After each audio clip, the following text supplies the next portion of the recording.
Well, hello everybody, I'm Flying Scorpion, and this is my first video about Dragon's Dogma Dark Arisen. Might be the only video on the subject, maybe I'll make some more on it, but for now, this video is intended to be seen by audiences that haven't played Dragon's Dogma before. Primarily my subscribers who probably haven't played this game. It's a little bit under the radar. It's got similarities to Dark Souls, Final Fantasy, Skyrim. You play as this character who's out to hunt down this big bad dragon, and you have a party of up to 3 AI or non-player character companions. One of the companions you customize yourself. You create them and you equip them with whatever armor, with whatever abilities you want them to have, and you also customize the AI. You can make them more aggressive, more passive, to stay close to you, to keep their distance from you, to focus on the biggest, baddest enemy, or to focus on picking up items. And you can customize these different AI sliders to create a unique AI companion for you that suits your playstyle. And then you hire up to 2 other AI companions, and typically you hire companions that were created by other players. So these are all called pawns. It's a really interesting way to interact with other players by hiring their pawn or by them hiring yours. And you can find pawns just wandering around in the countryside. Like here I am, I see one just on the road right here, and I see her gear, it looks good. It's similar to the gear that I have on my pawn, and she costs 850 crystals to hire. And now I'm going to look at her statistics. So this is a non-player character that was created by another player, and they uploaded it to the server, and my world was populated with this random NPC character created by somebody else. I see that her gear is pretty good. Whoever created her invested time into upgrading her armor and weapons. She's familiar with enemies that I haven't fought yet on this playthrough. She's familiar with quests that I haven't completed yet. The last thing I'm going to look at is her inclination. Scather and Inquisitor. And I like that personality type. So I'm going to hire her, and I want her to teach my pawn to become more like a Scather. And so I need to replace one of my current companions. I'm going to replace Adrath. He's max level. He's level 200. And he's overpowered for my party. So I will send him back to the player that created him. I'll send him back with a gift. So this is kind of how you can trade with other players. You can rent each other's pawns and send them back and forth with items as gifts, and you can give feedback on the pawn as well. So I'll just shut up for a second so you can just kind of observe how he says goodbye here.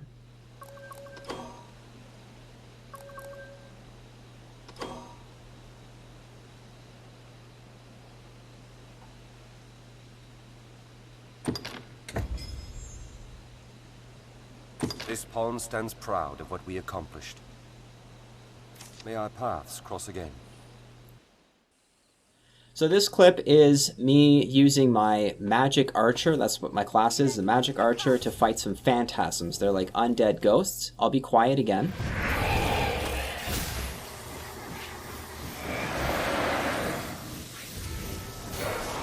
I will protect you. So I make a bit of a mistake here. It's a newbie mistake. One of the pawns that I have hired for me is a mage, and she has enchanted my weapon with holy magic, and I am overriding the holy enchantment with ice damage. So instead of doing holy damage, I'm doing cold damage, and it would be better just to use the holy enchantment and shoot regular arrows at the enemy. So yeah. There's me up there swinging with her dagger. She's not going to do any damage to that enemy without any enchantment on her weapon, and I can see her blades are not glowing, so they're not enchanted. So she's sort of making a mistake there, the AI is. If the mage enchanted her weapons, then she'd be able to actually damage this thing. But we're going to take it down.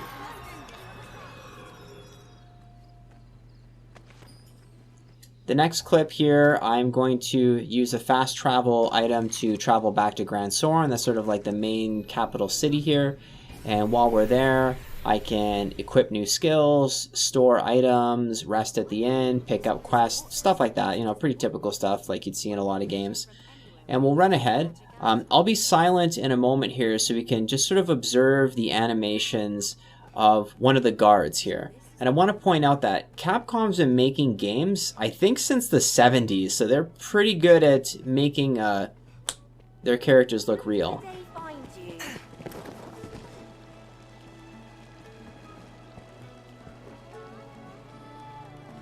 I'm trying to keep focus.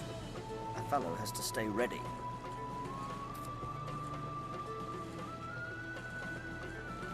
Yeah, I think the animations are good for this game. Even though the game is 10 years old, again, Capcom's been making games for a long time, so they have a leg up on other game development companies that just started like in early 2000 or 2010, for example. So even though this game is about 10 years old, I think it still holds up quite well to today's standards. So here's the innkeeper. I will equip some new gear and stuff like that. I won't focus too much on talking about that. I'd like to talk a little bit more about the pawn system, because that's a really unique thing about this game. My pawn is a sort of like a rogue, and she's designed to climb onto enemies and like stab them in the eyeball, for example, like big enemies. And currently, I have trained her to be more like a healing utility character, and it doesn't fit her role that well. So I hired that other rogue character, Amy, because her AI inclination is to be a scather, and that's basically like going after the biggest, baddest enemy and attacking them first and killing them first. So I'm hoping that Amy will teach my pawn, Mia, to be better at fighting those enemies and to be more inclined towards climbing on top of them and attacking them and stabbing them in the eyeball, basically. And that's what her role is going to be. Your pawn will learn from the way that you behave in battle. So if like you are in the middle of battle and you start picking up items, your pawn will learn to pick up items in the middle of battle, for example. So if you don't want them to do that, lead by example.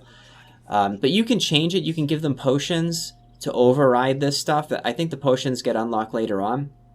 And I'll shut up again in a moment here so you can hear the dialogue of Sir Maximilian, who's going to describe what will be happening over the course of the next 10 minutes of the video. I'm just going to turn in this quest and get my experience for talking with the Arisen, the guy you saw in the chair at the beginning of the video, and we'll level up, and then I'll be quiet as he describes the next thing. It would be my honor to show you the ready charges for the worm hunt. The choice is yours. Certainly. Then here are the details. We have urgent word from the Stone of the Southwest. A horde of goblins struck the fortress while it was still under repair, and they've claimed it. Though the hold is remote, its importance to our southern defenses is critical. We must reclaim it, and soon. The safety of the entire duchy rides on this matter. I would ask your help in resolving it. You have my thanks, sir. I shall send word to the hold presently. I've sent some of the Duke's swords on ahead already. Meet them there and lend them your arm. I await good word of your success. Okay, so through the magic of editing, I will just skip forward in a moment here to us being at the fortress. I take a moment to talk to the pawns because they have some input. They're saying, you know, stock up on curatives before you go. So I'm guessing those pawns have already done this. All right, here we go. We're at the fortress.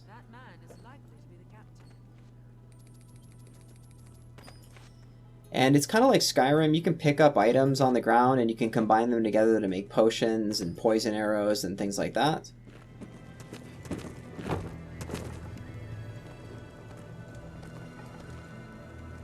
Well met, sir. I take you for the Arisen. Sir Maximilian informed us of your coming. By your leave, I would ask you spearhead our force here. Our tactics are as such. We aim to strike from the front gate, but lack the time and means to batter down the doors. I ask that you pass through the hole you see there, and lay open the gate from within. I cannot say what may await you within. The danger is great, but I trust you will prevail. Alright, so Sir, whatever that guy's name, I already forgot his name. He wants me to go down in that hole up there and open up the door from the other side so all of the soldiers can storm in there and take back this fortress. So we're going to go ahead and do that. Jump down there and you'll see that there's some mushrooms down there. There's different nodes all over the world that grow certain types of plants, and mushrooms are good for gaining stamina.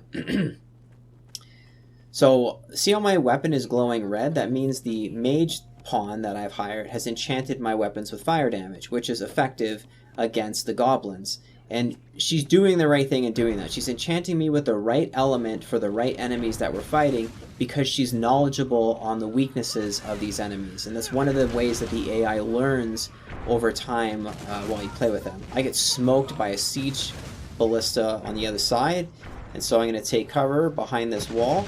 I see my pawns are also getting smoked, but there's no other goblins up here, so I'm going to run up there and quickly get on this siege ballista and start shooting at the ones on the other side of the wall there.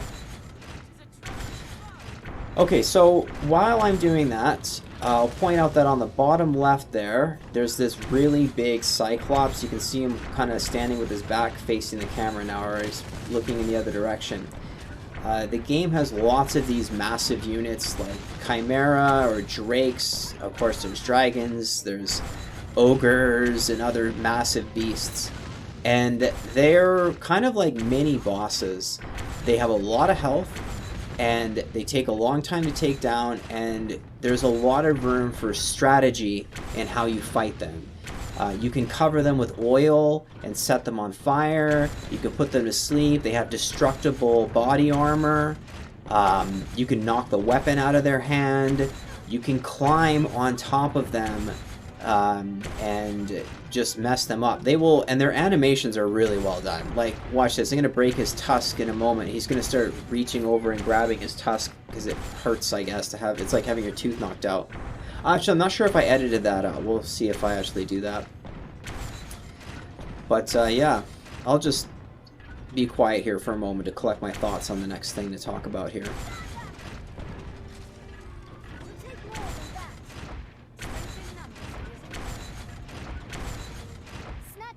There, I knocked his tusk out. You see he's grabbing it. My pawn said snatch up any tusks on the ground. Okay, so now we're fast forwarding to him being almost dead. His armor's been knocked off, his helmet's gone. He's covered in oil. I will set him on fire with a fireball here. And just as I did that, the pawn behind me enchanted my weapon with fire, so I can just shoot at him with regular arrows and whatnot. See how he's shaking to try and get people off, and Amy's doing a great job climbing on his head and trying to stab him right in the eye. And that's what I want Mia to do. Mia's the same class. I want Mia to learn how to do the same thing. You see Mia's trying to do that. She's trying to climb up there, get knocked off, and he goes down. So he's dead.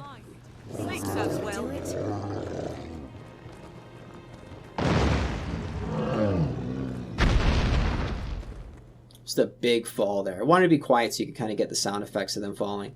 I'm going to showcase my levitation ability here. So I jump, I have a levitation to cover distances, and I can now open up the door and let the guards inside.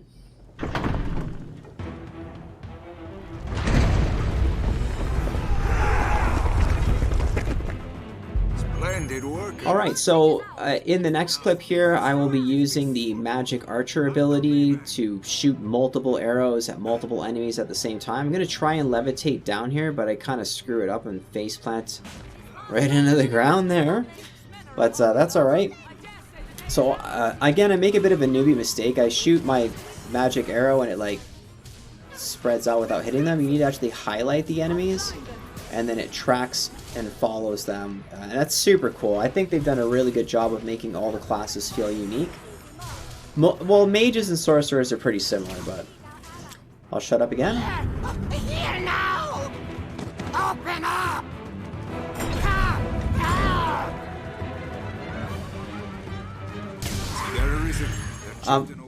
In the next clip here, I'm going to be fighting another big ogre guy or cyclops guy up on the wall, and this was a tough fight. I actually died twice before succeeding. I had to like keep retrying, and this time I'm giving a group healing item to my companion Mia, to my pawn Mia, because when she uses it, she'll heal herself and everybody else at the same time.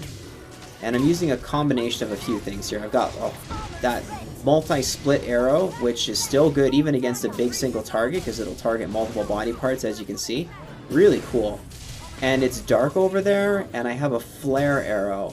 So the flare over there just went out. I'm charging up another flare. We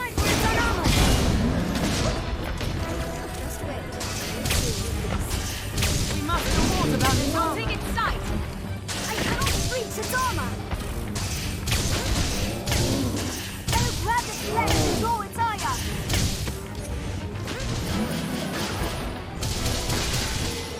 Leg! Grab hold of the leg!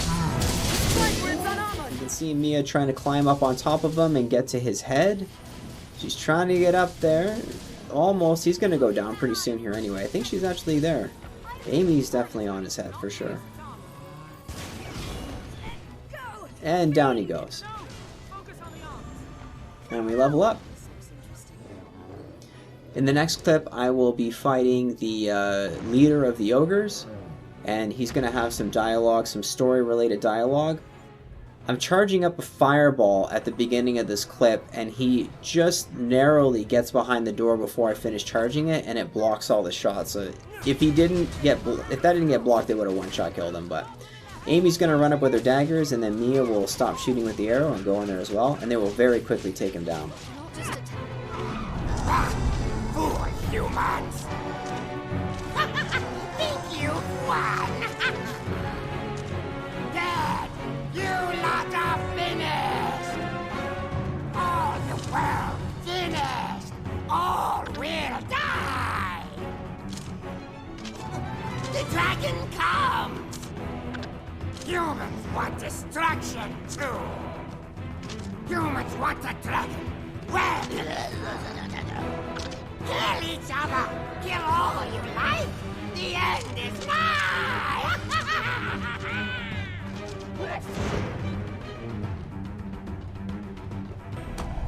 So one of the reasons why I picked this quest to show you guys in this video is because it's light on spoilers. This doesn't really spoil anything with the game. It's just a bunch of goblins dying and the guy giving you a vague warning about this dragon. But that's it. That's pretty much the end of the clip. This is a great game. It's a little bit disappointing that it's not as popular as Skyrim or Dark Souls. And I think it would be great if Capcom made a sequel to it. But anyway, that's it for now. Thanks for watching, everybody. I hope you liked it. And if you're kind of bored and looking for something different to do, maybe check out this game. It's really not too bad. Regardless, thanks for watching, and I will see you in the next one. Bye. As are we all. Pray, accept this token of our thanks and esteem, Arisen. Still, their number was too great. No such horde existed in days past. I fear it an ill omen of things to come. Pray, let it not be too late to stem this tide.